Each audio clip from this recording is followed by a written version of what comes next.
Hello students, मैं Prince Kumar आप सभी को स्वागत करता हूं रीजनिंग का फिर से एक न्यू क्लास में। जितने भी हमारे विद्यार्थी किसी भी कम्पिटिटिव एग्ज़ाम की तैयारी कर रहे हो और गवर्नमेंट जॉब की तैयारी कर रहे हो और आपका ओनली वन फोकस 2024 सिलेक्शन लेना अति आवश्यक और अनिवार्य है, तो यह क्लास आप सभी के लिए most important and perfect class होने वाला है। क्योंकि इस क्लास में जो पैटर्न लिया गया है ना, जो प्रश्न लिया गया है, आप सभी के एग्जामिनर वर्तमान समय में जो पैटर्न उपयोग करके आपका प्रश्न पत्र बना रहा है या आने वाले समय में जो पैटर्न आप सभी को उठा रहा है और आपका प्रश्न पत्र तैयार करा है, वही पैटर्न पे आधारित सभी प्रश्न देखने को मिलेगा। इन क्लास में जितने भी प्रश्न हैं, सभी प्रश्न आप सभी को एग्जाम बेस्ड पैटर्न पे आधारित सभी प्रश्न देखने को मिलेगा और सिखाया जाएगा कि इन सभी प्रश्नों को ओनली 7 से 8 सेकंड में आप लोग किस प्रकार सोल्यूशन कर पाओगे। और आप सभी को पता है कि रीजनिंग का एक ही मूल मंत्र है, कम समय में ज़्यादा प्रश्न सोल्यूशन करना। हर विद्यार्थी जितना एग्जाम में प्रश्न रहता है रीजनिंग का, सभी प्रश्न सोल्यूशन कर देगा, लेकिन बशर्ते उसे टाइम दिया और जाना चाहिए। इसीलिए सबसे वैल्यू रीजनिंग का सेशन में होता है टाइम मैनेजमेंट। और टाइम मैनेजमेंट आप सभी को इस तरह से होगा जब आप लोग बार बार प्रैक्टिस करोगे वैसे प्रश्न पे जो एग्ज़ाम पैटर्न पे आधारित हो। इससे क्या होगा, जो आपका अंदर कॉन्फिडेंस बढ़ेगा, उसके बाद क्या होगा, टाइम मैनेजमेंट होगा और आपका नंबर ऑटोमेटिक इंक्रीज होगा। और वैसे विद्यार्थी जो बार बार कमेंट करते हैं सर जी मेरा प्रैक्टिस सेट में उतना ही नंबर जाके स्टॉप हो गया, यानी 15 से 16 नंबर ही हर प्रैक्टिस सेट में आ रहा है, उससे आगे बढ़ ही नहीं रहा है, तो उसके लिए भी आप सभी को बार बार प्रैक्टिस करना पड़ेगा, बार बार एग्ज़ाम बेस्ड पैटर्न पे आधारित सभी प्रश्नों को सोल्व करना पड़ेगा। समझो, तभी आप सभी को फुल बाय फुल मार्क्स प्राप्त कर पाओगे। इसीलिए आप सभी को यह क्लास सुबह और शाम दोनों टाइम प्रोवाइड कराया जाता है, तो आप लोग हमारे इस क्लास से और इस सीरीज से ज़रूर ज्वाइन हो जाना। चलो शुरू करते हैं। पहला प्रश्न देखो, सभी विद्यार्थी समझना।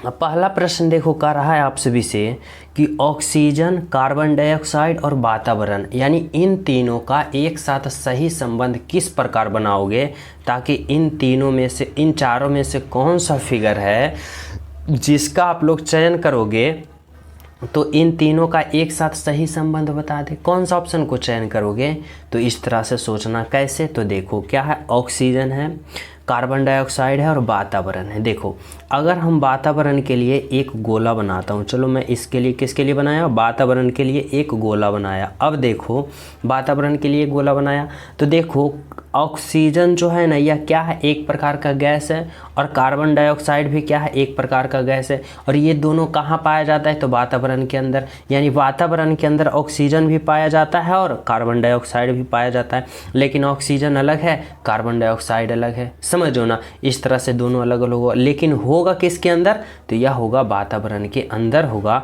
जो कि कौन सा ऑप्शन में ऐसा दिख रहा है, तो ओनली वन ऑप्शन नंबर 2 में। यानी आप लोग कौन सा ऑप्शन को चयन करोगे, तो ओनली वन ऑप्शन नंबर 2 को चयन करोगे, जो कि क्या है, बिल्कुल सत्य है, बिल्कुल सही। समझ रहे हो। चलो अगला प्रश्न समझना। 2 नंबर का प्रश्न क्या कर रहा है यहाँ पे कि एक कूट भाषा में इतना को इतना लिखा जाता है, तो उसी कूट भाषा में इतना को किस प्रकार लिखा जाएगा। देखो कोडिंग डिकोडिंग वाले प्रश्न हैं, और वो भी प्रश्न किस तरह का है, तो अल्फ़ाबेट से है। और जब भी अल्फ़ाबेट से कोडिंग डिकोडिंग वाले प्रश्न आ जाए तो हमारी बातों को इस तरह से समझना कि जो कर रहा है उसको पहले देखो कि इसमें क्या लॉजिक लगा रखा है। तो देखो यहाँ पे क्या है, एफ है, ओ है, आर है, जी है और ई है, ठीक है। और इतना को क्या लिखा, तो एफ लिखा, पी लिखा, टी लिखा, जे लिखा और आई लिखा। अब आप लोग को पता लगाना होगा कि इसमें कौन सा मेथड अप्लाई किया, कौन सा लॉजिक लगाया जो इतना लिखा, तभी तो हम इसमें वही मेथड वही लॉजिक अप्लाई करके यहाँ पे राइट आंसर का पता करेंगे। समझो ना। तो इसके लिए क्या करेंगे, तो इसके लिए मैं बार बार कहता हूँ कि जब भी रीजनिंग का प्रश्न आ जाए, वो भी अल्फ़ाबेट से, किसी भी प्रकार का रीजनिंग का प्रश्न अल्फ़ाबेट से आ जाए, कोई भी लॉजिक ना समझ में आए, तो आप लोग पहले इनका अल्फ़ाबेट पोजीशन लिखना, उसके बाद देखो इसमें क्या लॉजिक लगा रखा है, जैसे समझना। देखो एफ़ का अल्फ़ाबेट पोजीशन 6 होता है, ओ का यहाँ पे लिखता हूँ तो अब समझना, एफ़ का 6 होता है, ओ का 15 होता है, आर का 18 होता है, ये 15 है, आर का 18 होता है और जी का 7 होता है और ई का 5 होता है। समझो। अब देखो इसमें क्या है, एफ़ का 6 होता है, P का 16 होता है, T का 20 होता है, J का 10 और I का कितना होता है, I का 9 होता है। इतना समझो। अब देखो क्या करना है, अब आप लोग सोचो और समझो कि कौन सा लॉजिक लगाया है। तो देखो अगर हम F से F की ओर चलते हैं यानी 6 से 6 की ओर चलते हैं तो क्या किया, तो +0 किया, यानी 6 से 6 किया, इसमें कुछ नहीं जोड़ा तो चलो मैं मान लेता हूँ कि जो 0 जोड़ा है यानी शून्य जोड़ा है। समझो ना। आगे देखो P से कहाँ चला, O से कहाँ चला, P पे। O का पोजीशन 15 है और P का 16, तो 15 से 16 जाएगा यानी प्लस का 1 जोड़ेगा। यहाँ 15 से 16 गया, प्लस का 1 जोड़ा। फिर देखो R से कहाँ गया, T पे। R का 18 और T का 20, तो 18 से 20 गए तो क्या हुआ, तो प्लस का 2 जोड़ा। R का 18 T का 20, तो 18 से 20 +2। फिर देखो G से J गया, G का अल्फ़ाबेट पोजीशन 7 और J का 10, तो 7 से 10 गया तो क्या हुआ, 7 + 3 10 यानी 3 जोड़ा। अब देखो E से कहाँ गया भाई, E से I गया, तो E का देखो कितना होता है बाबू 5 और I का 9। अब 5 से 9 गया तो क्या हुआ, प्लस का 4। अब आप लोग समझ रहे हो ना हमारी बातों को, किस में क्या लॉजिक लगाया। तो पहले 0 जोड़ा, फिर 1 जोड़ा, फिर 2, फिर 3, फिर 4। तो इसी प्रकार हम इसमें करेंगे, पहले 0 फिर 1 2 3 4 जोड़ेंगे। तो यहाँ वाला राइट आंसर पता नहीं हो जाएगा, हो जाएगा ना। तो करो ना। तो देखो क्या है, C है, U है, L है, P है, R है, उसके बाद क्या है, I है, फिर T है। अब हमें क्या करना है, तो +0 जोड़ना है इसमें क्या करना है, प्लस का 1, इसमें क्या करना है, प्लस का 2, इसमें क्या करना है, प्लस का 3, और इसमें क्या करना है, प्लस का 4, और इसमें प्लस का 5, और इसमें प्लस का 6। समझो। अब देखो क्या होता है, तो यहाँ पे क्या है, C है। अब देखो C का वास्तविक पोजीशन कितना होता है, तो C का वास्तविक पोजीशन 3 होता है, और 3 में जब 0 जोड़ोगे तो 3 ही होगा, और 3 जो होता है किसका होता है, C का, यानी C होगा, यानी C में 0 जोड़ोगे C ही रहेगा। आगे देखो U का अल्फ़ाबेट पोजीशन कितना होता है, 21 होता है। 21 और 21 में जब 1 जोड़ोगे तो 22, और 22 जो होता है अल्फ़ाबेट पोजीशन V का, यानी यहाँ पे क्या होगा, तो V होगा। समझ रहे हो। आगे देखो यहाँ पे क्या है, L है। अब देखो L का अल्फ़ाबेट पोजीशन कितना होता है, तो बोलोगे सर L का 12, और 12 में यहाँ पे क्या जोड़ रहा है, तो देखो 12 में 2 जोड़ रहा है, तो 12 2 14, और 14 जो होता है वह किसका अल्फ़ाबेट पोजीशन होता है, तो 14 जो होता है वह N का होता है, यानी यहाँ पर क्या होगा, N होगा। आगे देखो क्या है, P का अल्फ़ाबेट पोजीशन 16, और 16 में यहाँ फिर क्या जोड़ा, तो यहाँ पे 16 में +3 जोड़ा, तो 16 + 3 19, और 19 जो होता है अल्फ़ाबेट पोजीशन किसका होता है, तो 19 जो होता है ना वह होता है किसका, तो S का होता है, यानी यहाँ पर S दोगे। फिर देखो R का कितना होता है, 18, और 18 में फिर जोड़ोगे 4, तो 18 4 22, और 22 होता है V का। फिर देखो I का अल्फ़ाबेट पोजीशन कितना होता है, तो I का होता है 9, और 9 में यहाँ पे कितना जोड़ा है, 5, तो 9 में 5 जोड़ोगे कितना आएगा, 9 5 14, और 14 का N होता है। फिर देखो T का अल्फ़ाबेट पोजीशन 20, और 20 में जोड़ोगे 26, और 26 Z का। अब बताओ भाई साहब यहाँ पे क्या होगा बाबू, C है, V है, N है, S है, V N Z, कौन सा ऑप्शन में दिख रहा है, तो ओनली 1 ऑप्शन नंबर ए में दिख रहा है, जो कि आपका राइट आंसर है। समझिए यहाँ तक, सभी विद्यार्थी समझ गए यहाँ तक। तो चले हम सब नेक्स्ट प्रश्न पे। और जो प्रिय स्टूडेंट अभी तक क्लास को लाइक नहीं किए हो, सभी क्लास को लाइक कर देना, और जो न्यू हो ना बाबू, चैनल सब्सक्राइब करके बेल आइकन जरूर प्रेस कर लेना, ताकि सुबह और शाम दोनों टाइम का क्लास का नोटिफिकेशन मिल सके। समझ रहे हो। चलो अगला प्रश्न देखो क्या है, 3 नंबर का प्रश्न समझना बाबू। कर रहा है लुप्त पद ज्ञात करें, मिसिंग नंबर ज्ञात करें। देखो जब भी मिसिंग नंबर वाले प्रश्न आ जाए, लुप्त संख्या वाले आ जाए, तो कैसे सोचोगे, इस तरह से सोचना कि यहाँ पे व्हाट है ना, इसके जगह क्या होगा। यानी आप सभी को यहाँ पे लॉजिक लगाना होगा ना, कि जिस तरह से यहाँ पे 11 आया, यहाँ पे 6 आया, उसी प्रकार यहाँ पे राइट आंसर का पता हम नहीं कर लेंगे कि क्या आएगा। समझो ना। तो देखो लुप्त संख्या में क्या होता है, या तो आप लोग इस प्रकार से कैलकुलेशन करो, या तो आप लोग इस प्रकार से कैलकुलेशन करो, ऐसे वाले प्रश्न में। समझो। अब आप सभी को सोचना है कि इसमें कौन सा लॉजिक आप लगा सकते हो। तो देखो, अगर हम इस प्रश्न में इस तरह से सोच सकते हैं कि 13, 11, 16 में कौन सा कैलकुलेशन करें, ताकि जो लॉजिक इसमें लगाया वही लॉजिक इसमें लगाया और वही लॉजिक इसमें लगाना चाहिए। तो देखो, हमारी बातों को समझना, अगर हम 13 + 11 + 16 को तीनों को जोड़ते हैं तो क्या आता है। देखो, हमारी बातों को समझना। तो देखो, 6 1 7 और 7 और 3 10, 10 के 0, इस तरह से समझना। यहाँ पे क्या है, 13 है + 11 है + 16 है। अब देखो जोड़ो, तो 6 1 7 और 3 10 के 0, बाकी 1, फिर 1 2 3 और 1 बकाया 4। यहाँ पे क्या आया, 40। क्या आया, 40 आया। अब इसी प्रकार हम क्या करेंगे, इन तीनों को जोड़ेंगे, इन तीनों को जोड़ो। तो देखो क्या है, यहाँ पे 24 है, प्लस का 6 है और प्लस का 10 है। अब देखो क्या होगा, तो देखो 0 6 और 4 10, 10 के 0, बाकी 1 और 2 और 1 3 1 4, यानी यहाँ पे भी क्या आया, तो यहाँ पे भी 40 आया।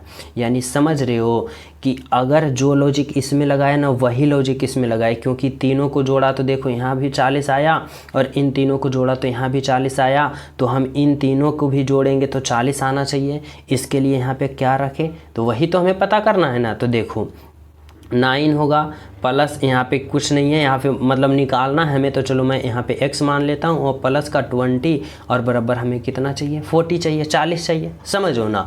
अब देखो यहाँ पे क्या है, 20 है + 9 है, तो 20 + 9 29 और 29 और प्लस x 29 और प्लस यहाँ पे इस तरह से समझना, क्या होगा 29 प्लस का x और बराबर 40 होगा। अब x बराबर क्या होगा, तो 29 जाके उधर घट जाएगा 40 में, तो क्या आएगा 11 आएगा। यानी यहाँ पे क्या होना चाहिए, तो यहाँ पे 11 होना चाहिए इस भाट के जगह, जो कि ऑप्शन नंबर 1 में है। तो इस तरह से आप लोग राइट आंसर का पता कर सकते हो। समझ हो, तो क्या निकल के आया, ऑप्शन नंबर 1। समझ गए हो। तो चले नेक्स्ट पे। तो देखो नेक्स्ट प्रश्न समझना, 4 नंबर का प्रश्न। देखो 4 नंबर का प्रश्न जो है ना, यह भी आप सभी को अल्फ़ाबेट से दे दिया जाएगा और यहाँ पे बताएगा जो रिक्त स्थान है ना, इसके जगह आप लोग कौन सा ऑप्शन को यहाँ पे रखोगे ताकि यह क्या हो जाए, यह फिलअप हो जाए। तो कैसे इसमें करोगे, तो हमारी बातों को समझना। ऐसे प्रश्न में आप लोग क्या करो ना कि छोटे छोटे खंडों में विभक्त कर दो। जैसे यहाँ पे देखो, अगर मैं इन 3 को खंडों में विभक्त करता हूँ, चलो मैं देखो 1 2 3 1 2 3 3 को खंडों में विभक्त कर दिया। अब देखो कि जो इसमें होना चाहिए वही इसमें होना चाहिए, यानी सभी में बराबर बराबर होना चाहिए। समझो, तो कौन सा ऑप्शन का चयन करोगे। अगर देखो मैं यहाँ पे A रखता हूँ, यहाँ पे M रखता हूँ और यहाँ पे फिर A रखता हूँ और यहाँ पे M रखता हूँ, तो देखो MAM फिर MAM लेकिन AA, ये तो ऑप्शन फिलअप नहीं हो रहा है। ऑप्शन ए क्या हो रहा है, गलत हो रहा है। अब हमें किस तरह से ऐसे यहाँ पे रखना होगा ताकि हमें ये तीनों का समान हो। तो कैसे सोचोगे, तो देखो इस तरह से सोचना हमारी बातों को, कि अगर हम यहाँ पे देखो MA रखते हैं तो देखो MAM आ रहा है। फिर अगर हम यहाँ पे M रखते हैं, क्या रखते हैं, M रखते हैं, तो देखो MAM आ रहा है। अगर यहाँ भी हम पहले में M रखते हैं फिर यहाँ भी हम M रखते हैं, तो MAM आ रहा है ना। तो यानी यहाँ से क्या होगा, तो यहाँ पे A होगा, यहाँ पे M होगा और यहाँ पे भी M और यहाँ पे भी M। अब देखो कौन सा ऑप्शन में AMM दिख रहा है, तो AMM ऑप्शन नंबर 3 में दिख रहा है, जो कि आपका राइट आंसर है। कौन सा ऑप्शन, तो ऑप्शन नंबर 3 बिल्कुल सही आंसर है। समझ गए ना यहाँ तक सभी विद्यार्थी। चलो अगला प्रश्न देखो क्या है। 5 नंबर का प्रश्न समझना क्या है। 5 नंबर का प्रश्न में आप सभी को सोचना होगा कि निम्नलिखित विकल्पों में से कौन सा विकल्प नीचे दिए हुए शब्दों का सार्थक क्रम दर्शाता है। सार्थक क्रम मतलब क्या होता है ना, कि सही क्रम बताना है। सार्थक क्रम मतलब क्या, सही क्रम में। सही क्रम यह होता है कि सबसे पहले कौन होगा, उसके बाद और फाइनल अंत में कौन होगा, जो आप सभी को बताना है। तो कैसे सोचोगे बाबू, तो इस तरह से सोचना कि यहाँ पे मकान है, महल है, बंगला है और झोपड़ी है। तो सबसे पहले कौन होगा, तो देखो सबसे पहले की बात करें तो झोपड़ी होगा, क्योंकि सबसे छोटा झोपड़ी होता है। झोपड़ी से थोड़ा सा विकसित होता है, यानी थोड़ा सा बड़ा होता है, तो क्या होता है, मकान होता है, यानी 1 नंबर। अब मकान से भी थोड़ा सा बड़ा होता है तो क्या होता है, महल होता है 2 नंबर, और महल से फिर सबसे बड़ा होता है तो उसे क्या कहा जाता है, बंगला कहा जाता है, यानी कि 3 नंबर। तो कौन सा ऑप्शन में दिख रहा है बाबू, 4 1 2 3, तो 4 1 2 3 किस में दिख रहा है, यहाँ पे 4 1 3 2 दिख रहा है, 4 1 2 3 होना चाहिए। तो यहाँ पे देखो क्या होगा, 2 होगा, पहले 3 होगा, क्योंकि आप सभी को पता ही होगा कि सबसे पहले क्या होगा, झोपड़ी, जो क्या होता है 4 नंबर में, झोपड़ी के बाद फिर क्या होगा, तो झोपड़ी के बाद फिर क्या होगा, मकान होगा, और मकान से फिर बड़ा क्या होता है, महल होता है, और सबसे बड़ा क्या हो जाता है, तो सबसे बड़ा बंगला हो जाता है, एक बहुत बड़ा बंगला, उसी को कहा जाता है। तो पहले 4 होगा, फिर 1 होगा, 2 होगा, 3 होगा, यानी ऑप्शन नंबर 4 होगा, जो कि बिल्कुल सही है, बिल्कुल सत्य है। समझ रहे हो हमारी बातों को। तो चले नेक्स्ट पे, तो देखो नेक्स्ट प्रश्न समझना। 6 नंबर का प्रश्न क्या कर रहा है कि यहाँ पे संबंध बताना है, और इस तरह से संबंध बताना है कि CAT से जिस प्रकार इतना लिखा ना, इतना से उसी प्रकार यहाँ पे कैसे लिखेगा। तो आप सभी को क्या करना है, सोचना है, समझना है। तो कैसे सोचोगे, तो देखो इस तरह से समझना यहाँ पे कि जिस तरह से देखो C का अल्फ़ाबेट पोजीशन क्या होता है, तो C का 3 होता है, तो देखो यहाँ पे 3 लिखा। फिर देखो A का अल्फ़ाबेट पोजीशन क्या होता है, 1 होता है, यानी यहाँ पर 1 लिखा। फिर देखो T का अल्फ़ाबेट पोजीशन क्या होता है, 20 होता है, तो यहाँ पे देखो 20 लिखा। तो बोलोगे जी सर। इसी प्रकार देखो M का अल्फ़ाबेट पोजीशन कितना होता है, तो M का 13, तो यहाँ पे 13 होगा। फिर देखो A का अल्फ़ाबेट पोजीशन कितना होता है, A का 1 होता है, तो यहाँ पे 1 होगा। फिर T का अल्फ़ाबेट पोजीशन कितना होता है, T का 20 होता है, तो यहाँ पे 20 होगा। अब देखो कौन सा ऑप्शन में दिख रहा है, 13 1 20, तो देखो 13 1 20 ऑप्शन नंबर 3 में दिख रहा है, जो कि क्या है, बिल्कुल सही है। बोले तो ऑप्शन नंबर 3। तो क्या किया, तो सभी का अल्फ़ाबेट पोजीशन का यहाँ पे लिख दिया, और वही आपका राइट आंसर होगा। समझो। चलो 7 नंबर का प्रश्न देखो, और 7 नंबर का प्रश्न फिर से आगे यहाँ पे रिक्त स्थान को भरने के लिए, और यहाँ पे फिर उसी प्रकार से आप सभी को सोचना है कि यहाँ पे काउंट करो 1 2 1 2 3 4 5 6 7 8 9 10 11 12। अब आप सभी को सोचो कि यहाँ पे किस प्रकार के खंडों में विभक्त हो सकता है, 2 हो सकता है, 3 हो सकता है, 4 हो सकता है, इस प्रकार से हो सकता है ना। तो अगर हम इसमें क्या करें कि देखो यहाँ पे क्या है, तो अगर हम A B यहाँ पे अगर हम 2 2 की बात करते हैं, चलो मैं 2 2 खंडों की पहले देखते हैं। तो देखो यहाँ पे क्या है, A है, अगर यहाँ पे A रखते हैं तो डबल A B A फिर A B, फिर यहाँ से मैच नहीं कर रहा। अगर हम नहीं ना लग रहा है, अगर हम लोग इस तरह से समझना, इस तरह से सोचो कि अगर हम यहाँ पे A B फिर डबल बी रखते हैं, फिर देखो A B यहाँ पे रखते हैं, तो A डबल बी आ गया। फिर यहाँ पे A रखते हैं, यहाँ पे B रखते हैं, तो A डबल बी आ गया। फिर यहाँ पे B रखते हैं, अब देखो यहाँ पे क्या हो गया, बन गया। किस तरह से हुआ, तो इस तरह से हुआ कि अगर हम 3 3 के लेके चलते हैं, यानी 3 3 को खंडों में क्या करते हैं, विभक्त कर देते हैं, और पहले में हम B रखते हैं तो क्या आता है, A डबल बी। फिर दूसरे में फिर B रखते हैं, तो फिर देखो यहाँ भी A डबल बी आ रहा है, फिर यहाँ भी A डबल बी आ रहा है, फिर यहाँ भी A डबल बी आ रहा है, यानी यहाँ से क्या आया, B आया, यहाँ से भी B आया, यहाँ से A आया, यहाँ से B आया, और यहाँ से भी B आया। तो देखो डबल बी A फिर डबल बी, देखो double B A double B कौन सा ऑप्शन में है, तो ऑप्शन नंबर 2 में है। यानी इस तरह से आप सभी को यहाँ पे क्या करना है, छोटे छोटे खंडों में विभक्त करके राइट आंसर का पता करोगे, तो बहुत ही आसान तरीका से यहाँ हो जाएगा। समझ रहे हो। तो चले नेक्स्ट पे, तो देखो समझना नेक्स्ट प्रश्न। 8 नंबर प्रश्न समझने की कोशिश करना, और इसमें आप सभी को क्या कर रहा है ना, संख्याओं का संबंध बताने कर रहा है। यानी जिस प्रकार 8 का संबंध 23 से है, 48 का संबंध उसी प्रकार यहाँ पे किससे करोगे। या तो फिर आप लोग इस तरह से भी सोच सकते हो कि 8 का संबंध जिस प्रकार 48 से है, तो 23 का संबंध यहाँ पे किस तरह से होगा, ऐसे भी आप लोग लॉजिक लगा सकते हो। तो देखो अगर हम इस तरह से सोचें कि अगर हम 8 से 48 चलते हैं तो क्या करेंगे, तो गुना का 6 करेंगे, 8 6 का 48।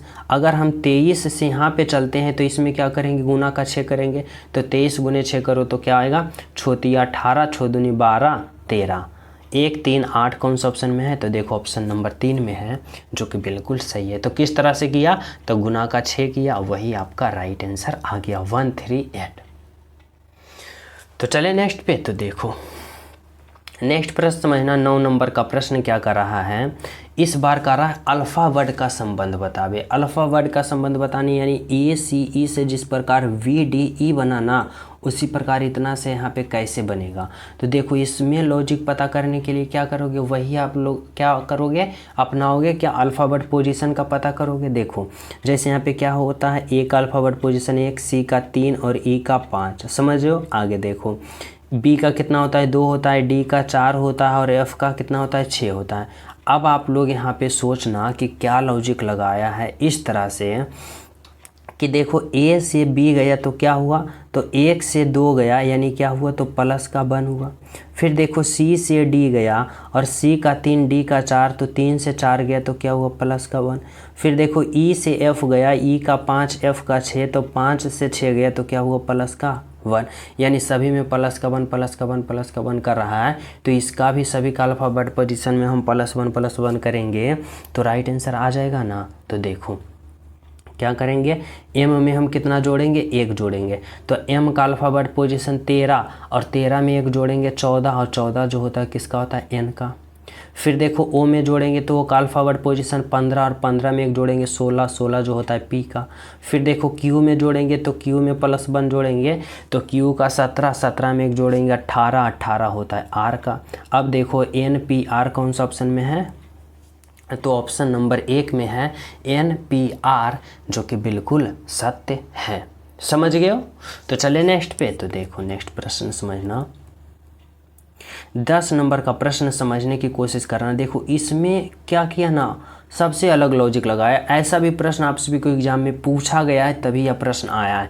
जैसे कि पूछ सकता है, समझना हमारी बातों को, कि अंतर्राष्ट्रीय साक्षरता दिवस 8 सितंबर को जिस प्रकार मनाया जाता है, अंतर्राष्ट्रीय महिला दिवस कब मनाया जाएगा। देखो बाबू कितना कंफ्यूज करने वाला है, जीके का प्रश्न आप सभी को रीजनिंग में डाल दिया। तो इसीलिए ना कहा जाता है रीजनिंग का कोई दिशा कोई डायरेक्शन नहीं होता है, जो प्रश्न चाहे वो डाल सकता है, जिस प्रकार से चाहे उस प्रकार से डाल सकता है आप सभी को कंफ्यूज करने के लिए। लेकिन आप लोग तो कंफ्यूज होगे नहीं, समझ हो, क्योंकि आप लोग इतना प्रैक्टिस ही कर रहे हो। देखो जिस प्रकार से अंतर्राष्ट्रीय साक्षरता दिवस का संबंध 8 सितंबर से है ना, अंतर्राष्ट्रीय महिला दिवस कब मनाया जाता है, ये तो सभी विद्यार्थी को पता होगा कि अंतर्राष्ट्रीय महिला दिवस 8 मार्च को मनाया जाता है, जो कि बिल्कुल सही है। समझ रहे हो यहाँ तक सभी विद्यार्थी। चलो अगला प्रश्न देखना बाबू क्या है। 11 नंबर का प्रश्न समझना, करा है विषम की पहचान करें। अगर आप सभी को जब भी विषम का पहचान आ जाए ना, तो इन चारों ऑप्शन में सोचना 3 ऑप्शन एक समान है और एक ऑप्शन जो है ना सबसे अलग है, और वही अलग ऑप्शन का आप सभी को क्या करना है, पता करना है। तो कैसे करोगे, तो देखो यहाँ पे क्या है, एशिया है, यूरोप है, कनाडा है, अफ्रीका है। अब आप लोग बताओ कि इसमें सबसे अलग कौन है। तो देखो एशिया क्या है, महाद्वीप है, यूरोप क्या है, एक महाद्वीप है, और क्या है, तो अफ्रीका क्या है, एक महाद्वीप है। यानी ऑप्शन 1, 2 और 4 क्या एक महाद्वीप है, और कनाडा एक क्या है, तो कनाडा एक देश है, यह एक कंट्री है। समझो, तो इन तीनों क्या है, महादेश है, और कनाडा क्या है, एक देश है। यानी आपका राइट आंसर जो होगा ना, ऑप्शन नंबर 3 होगा, जो कि बिल्कुल सही है। समझ गए हो। तो चले हम सब नेक्स्ट पे। तो देखो 12 नंबर का प्रश्न समझना, और 12 में कह रहा है दिए गए शब्दों का विषम की पहचान करें। इस बार अल्फ़ा वर्ड से विषम पहचान करना है, जो कि अल्फ़ा वर्ड में जब भी हम क्या बताएं कि जब भी अल्फ़ा वर्ड का रीजनिंग का कोई भी प्रकार का प्रश्न आ जाए रीजनिंग में, तो अल्फ़ा वर्ड पोजीशन का प्रयोग करके लॉजिक पता करना। तो देखो इसमें क्या करोगे, तो इसमें अल्फ़ा वर्ड पोजीशन लिखो। जैसे एस का कितना होता है, 19 होता है। टी का कितना होता है, तो टी का यहाँ पे टी का 20 होता है। और फिर देखो यू का कितना होता है, 21 होता है। क्यू का 17 होता है, आर का 18 होता है, और एस का 19 होता है। समझो ना। फिर देखो एम का 13 होता है, एल का 12 होता है, और एन का 14 होता है। एक्स का 24 होता है, और वाई का 25 होता है, और जेड का 26 होता है। अब देखो इसमें क्या लॉजिक लगा रखा है, तो देखो एस 19 से 20 गया, इस तरह से समझना कि S से T गया यानी 19 से 20 गया +1 और 20 से 21 गया +1, 17 से 18 +1, 18 से 19 +1। यहाँ पे देखो 13 से 12 गया यानी -1 किया, देखो यहाँ पे गोल कर देता हूँ, -1 गया और 12 से 14 गया यानी +2 किया, समझ रहे हो ना, +2। अब देखो 24 से 25 गया +1, 25 से 26 गया +1। तो देखो सभी में +1 +1 +1 और इसमें भी +1 +1, लेकिन ऑप्शन नंबर सी जो है ना इसमें क्या किया -1 और +2। तो सबसे विषम पूछ रहा है, सबसे अलग, तो आपका राइट आंसर होगा ऑप्शन नंबर 3, बिल्कुल सही आंसर। समझ गए हो? तो चले नेक्स्ट पे। तो देखो नेक्स्ट प्रश्न समझना। अगला प्रश्न देखो क्या दे रखा है, देखो 13 नंबर का प्रश्न समझना। कह रहा है ना इस बार के इन तीनों का संबंध बताना है, विश्व, भारत और दिल्ली, यानी कौन सा फिगर को आप लोग चयन करोगे ताकि इन तीनों का एक साथ सही संबंध बता पाओ। तो कैसे सोचोगे? तो देखो इस तरह से सोचना यहाँ पे कि यहाँ पे क्या है, विश्व है, क्या है, भारत है और फिर क्या है, दिल्ली है, समझो ना। अब देखो कि अगर हम विश्व के लिए एक गोला बनाते हैं, देखो यहाँ पे मैं विश्व के लिए एक बड़ा सा गोला बनाता हूँ, चलो विश्व के लिए गोला बनाए, और विश्व के अंदर कौन आ जाएगा, भारत, क्योंकि भारत एक देश है। तो यहाँ पे विश्व के अंदर कौन आ जाएगा, भारत। और भारत और दिल्ली की बात करें ना तो दिल्ली क्या है, भारत की राजधानी, यानी भारत के अंदर कौन आ जाएगा, तो भारत के अंदर इस तरह से समझना कि भारत के अंदर दिल्ली आ जाएगा, यानी भारत के अंदर दिल्ली आ जाएगा। देखो विश्व के अंदर कौन आया, भारत, और भारत के अंदर कौन आया, दिल्ली, यानी इस तरह से फिगर कौन सा है, तो ऑप्शन नंबर सी, जो बिल्कुल सत्य। समझ गए हो? चलो देखो 14 नंबर का प्रश्न समझना। नंबर सीरीज वाले प्रश्न है और इसमें क्या कर रखा है ना, नंबर सीरीज वाले जब भी प्रश्न आ जाए ना तो आप लोग देखना पहले यह सीरीज किस प्रकार का है। तो देखो 2, 4, 7, 14, 17, यानी कि स्टेप बाय स्टेप क्या हो रहा है, तो इंक्रीज हो रहा है, यानी क्या हो रहा है, बढ़ रहा है। और बढ़ रहा है तो किस प्रकार से बढ़ रहा है वही तो हमें पता करना है, ताकि यहाँ पर हम क्या करें, राइट आंसर का पता कर पाएँ। समझो? तो देखो कैसे सोचेंगे, तो इस तरह से सोचना कि यहाँ पे क्या हो रहा है, तो 2 से 4 गया तो क्या हुआ, तो चलो मैं यहाँ पे गुना का 2 करता हूँ। तो देखो 2 में गुना का 2 करोगे तो 4 आ गया, सही वाली बात है। आगे देखो 4 से 7 गया तो क्या हुआ, तो प्लस का 3 है, चलो 4 में 3 जोड़ा 7 आ गया। फिर 7 से 14 गया, क्या हुआ भाई, तो बोलोगे सर यहाँ भी 2 का गुना किया, क्या किया, 2 का गुना। और 14 से 17 किया तो यहाँ पे क्या हुआ, तो यहाँ भी प्लस का 3 किया। समझो ना। तो यहाँ पे देखो बाबू, समझना किस प्रकार का सीरीज चल रहा है, तो गुना 2 और +3, गुना 2 +3, तो इस बार क्या होना चाहिए, इस बार गुना का 2 होना चाहिए। समझो? तो देखो 17 गुना का 2 करोगे 34 आएगा, और इस बार क्या होना चाहिए, तो प्लस का 3 होना चाहिए। तो 34 में 3 जोड़ोगे, देखो 37 है, बोलोगे जी सर, यानी इसमें जो सीरीज चला ना तो गुना का 2 +3, गुना का 2 +3, गुना का 2 +3, तो हमें राइट आंसर यहाँ पे पता आ गया निकल के, जो कि 34 है। बोले तो ऑप्शन नंबर सी है, जो कि बिल्कुल सही है, बिल्कुल सत्य। समझ गए? तो आपका राइट आंसर क्या निकल के आया, ऑप्शन नंबर सी।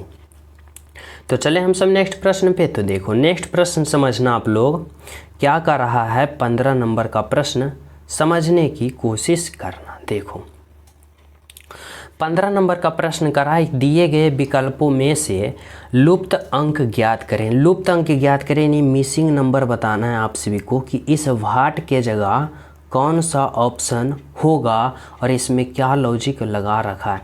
तो कैसे सोचोगे, तो इस तरह से हमारी बातों को समझना कि जिस तरह से 5, 9 यहाँ पे 7 लाया, यहाँ पे 9 लाया, जो जो लॉजिक लगा के वही लॉजिक लगा के यहाँ पे हम राइट आंसर का पता नहीं कर लेंगे ना। तो कैसे करोगे, तो समझना इस तरह से सोचो कि ऐसे प्रश्न में या तो आप लोग इस तरह से चलो या तो इस तरह से चलो। अगर आप लोग इस तरह से चलते हो तो 5, 8 कर कैलकुलेशन करके जिस प्रकार 32 लाया, यहाँ पे 48 लाया, उसी प्रकार यहाँ पे राइट आंसर पता करेगा। समझ रहे हो? अब उसी प्रकार से अगर इस तरह से चलते हो तो 5, 9 को कैलकुलेशन करके 7 लाया, 9 लाया, उसी प्रकार यहाँ पे राइट आंसर का पता करोगे।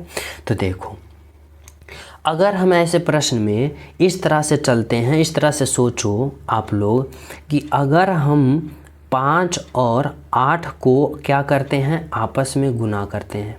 समझो। तो बोलोगे सर आप लोग इस तरह से कैसे चल रहे हो, इस तरह से काहे नहीं चल रहे हो। तो देखो इस बात को भी समझना कि आप लोग अगर छोटे छोटे अंक को कैलकुलेशन करके बड़ा अंक लाओगे ना, तो आप लोग को जल्द ही लॉजिक पता चल जाएगा, मेथड पता चल जाएगा और राइट आंसर आसान तरीक़ा से आएगा। जैसे देखो यहाँ पे 5 और 8 छोटा छोटा अंक है, इसको कैलकुलेशन करके बड़ा अंक लाएंगे। 9 छोटा छोटा अंक है, बड़ा कैलकुलेशन करके लाएंगे। अगर आप लोग इस तरह से चलते हो तो देखो क्या होता है, यहाँ पे बड़ा अंक को कैलकुलेशन करके छोटा लाना है। समझो। देखो यहाँ पे इसी प्रकार यहाँ पे देखो छोटा छोटा अंक कैलकुलेशन करके यहाँ पे इस तरह से लाना है। तो यानी आप लोग इस तरह से चलो ना कि जहाँ छोटे छोटे अंक को कैलकुलेशन करके हमें बड़ा बड़ा अंक लाना चाहिए, ताकि हमें जल्द सॉल्यूशन मिल जाए, यानी जल्द लॉजिक पता चल जाए और राइट आंसर का चयन कर लें। तो देखो अगर हम इस तरह से चलते हैं ना बाबू, तो इन दोनों को गुना करते हैं। देखो 5 गुने 8 करते हैं तो क्या होता है, तो 5 गुने 8 करेंगे तो 40 आएगा, 40 आ रहा है ना। और इस 40 में फिर हम क्या करेंगे, ये जो गुना किए ना 8 को, इसको घटा देते हैं। तो देखो 40 में 8 को घटाएंगे तो 32 आ रहा है। बोलोगे जी सर आ रहा है। अब उसी प्रकार में इस 9 गुने 6 करेंगे तो देखो 9 गुने 6 करते हैं और माइनस क्या करेंगे, तो 9 गुने 6 करेंगे तो 9 गुने 6 कितना आएगा, तो 54 आएगा। कितना आएगा, 54। और इस 54 में फिर हम 6 को क्या करेंगे, घटा देंगे। और 54 में 6 घटाएंगे तो क्या आएगा, 48, यानी 48 आया। अब वही लॉजिक हम क्या करेंगे, अप्लाई करेंगे इसमें करेंगे। देखो यहाँ पे 32 आ गया, यहाँ पे 48 आ गया ना। और जब यही लॉजिक इसमें अप्लाई करेंगे तो यहाँ राइट आंसर आना चाहिए। तो देखो क्या करेंगे, यहाँ पे इन दोनों को गुना करेंगे। तो करो 7 गुने 9 करो और माइनस का ये बीच वाला कर दो, 9 कर दो। तो देखो 7 गुने 9 करोगे तो कितना आएगा, 63। कितना आया, 63। अब जब 63 में आप लोग 3 को क्या करोगे, 63 में जब आप लोग 9 घटाओगे तो कितना आएगा, तो 63 में आप लोग 9 घटाओगे तो कितना आना चाहिए, 54 आना चाहिए, यानी 54 आएगा, जो कि ऑप्शन नंबर 4 में। कौन सा ऑप्शन में है, ऑप्शन नंबर 4 में, यानी यहाँ पे क्या आएगा, तो 54 आएगा। समझो ना हमारी बातों को। तो right answer option number C4 क्या होगा, तो कटप्पा। तो चले नेक्स्ट प्रश्न पे। तो देखो अगला प्रश्न समझना, 16 नंबर का प्रश्न। इसमें क्या लॉजिक लगा रखा है, कह रहा है दर्पण प्रतिबिंब ज्ञात करें। मिरर इमेज बताना है यहाँ पे कि जिस प्रकार से इस प्रश्न को यहाँ पे मिरर लगाया है तो इसका जो आकृति बनेगा ना, कौन सा ऑप्शन वाले आकृति बनेगा। तो हमारी बातों को समझना।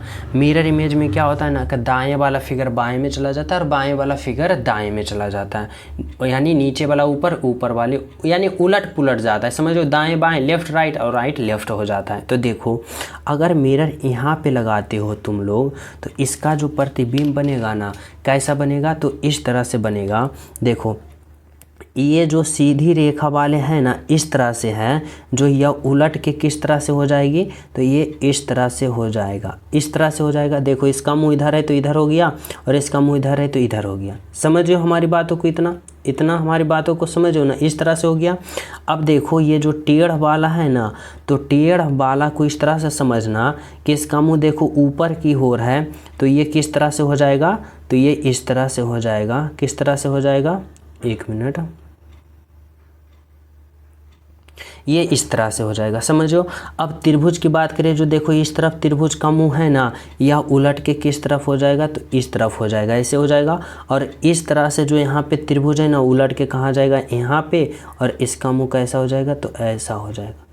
अब देखो कौन सा ऑप्शन में दिख रहा है, ऑप्शन ए नहीं, ऑप्शन सी नहीं, option D, only one option C होगा। ए नहीं, बी नहीं, डी नहीं, तो क्या होगा, सी है, जो कि बिल्कुल इसी तरह होगा। समझ गए हो। चलो अगला प्रश्न देखो क्या है, 17 नंबर का प्रश्न समझना। देखो 17 नंबर का क्या कर रहा है ना बाबू, समझना। कर रहा है कि यदि S का अर्थ गुना है, P का अर्थ घटाव है, R का अर्थ जोड़ है, Q का अर्थ भाग है, तो इतना का मान बताओ। तो देखो जहाँ जहाँ जो करा है ना, उसका मान रखो। देखो यहाँ पे क्या है, 14641, ठीक है। फिर देखो Q का अर्थ भाग है, यानी यहाँ पे भाग दो और क्या होगा, 1 to 1। फिर देखो P का अर्थ घटाव है तो यहाँ पे घटा दो, फिर क्या होगा 100। फिर देखो S का अर्थ क्या है, गुना है, तो यहाँ पे गुना दो फिर क्या होगा 2, फिर देखो आर देखो कहाँ है, आर का अर्थ जोड़ है तो यहाँ पे जोड़ दो और कितना होगा 100। समझो।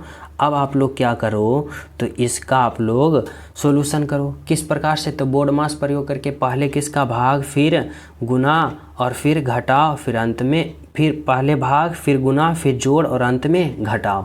तो देखो किस तरह से करोगे, तो इस तरह से करना कि अगर आप लोग ये यहाँ पे क्या है 14,641, यानी कि इतना में जब 121 से भाग दोगे ना तो कितना होगा, तो देखो इतना का 121 का ये दुगना है, यानी जब इतना में इतना से भाग दोगे तो कितना होगा, तो 121 ही होगा। क्या होगा, 121 ही होगा, क्योंकि इतना और इतना का ये क्या है, स्क्वायर है। समझो, इतना इतना का क्या है, 121 का ये स्क्वायर है।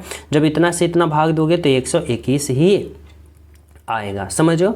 उसके बाद यहाँ पे घटाव है, तो देखो अब भाग का क्रिया हो गया तो इस बार गुना का होना चाहिए। समझो ना, तो देखो 100 गुने 2 करोगे तो कितना आएगा, 200 आएगा, और फिर प्लस यहाँ पे कितना हो जाएगा, तो प्लस 100 हो जाएगा।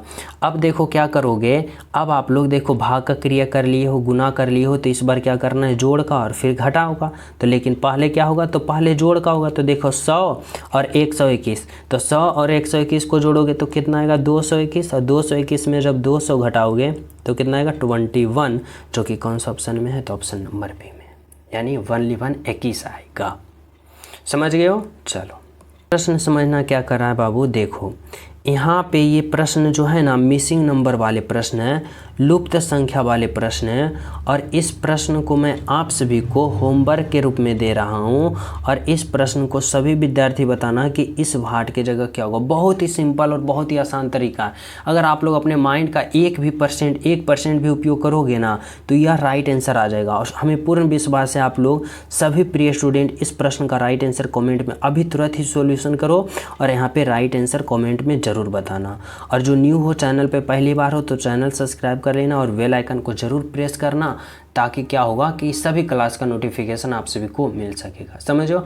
और फिर क्लास को अंत में आप लोग प्यारा सा एक कमेंट जरूर करना। तो मिलते हैं आप सभी को सुबह वाली क्लास में। जब तक सभी विद्यार्थी को हमारे तरफ से जय हिंद।